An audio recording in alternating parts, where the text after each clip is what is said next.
fact, Times Now has access inside details on the veterans release. The jailer had met the veterans at 9 a.m. and by about 2 p.m. the veterans were taken to the embassy and they were not informed about the decision as yet.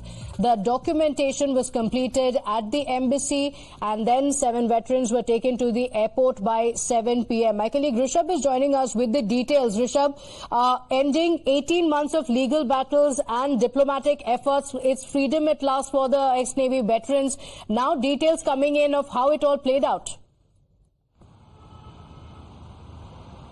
Well, definitely, the senior sources in Government of India has confirmed this timeline to Times Now, and here are the details what happened yesterday. It was, in a way, a Bollywood movie, taking place in Doha around 9 a.m. in the morning. The jailers, go to these 8 veterans uninformed and say, just pack up and wait.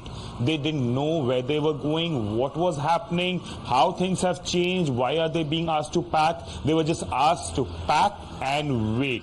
After a wait of almost 5 hours, around 2 p.m., they were put in a small bus and whisked away from the jail to Indian embassy. On the way, they had no clue whether they were being shifted to another jail, something else is happening, whether there is an urgent court hearing for them. They had no clue.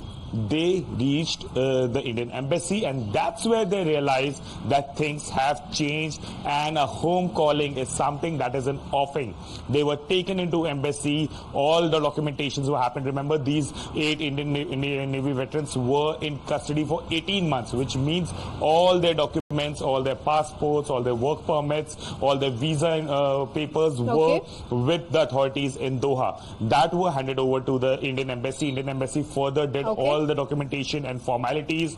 Then, few Indian officials from External Affairs Ministry were also in Doha, who had travelled from Delhi on late Friday evening for negotiations and this planning. Then they were taken to airport around 7 p.m. in the evening. Okay, so up until they reached the airport, they did not know what was going to happen. They did not know what had changed. Very, very interesting how the last 24 hours played out. In fact,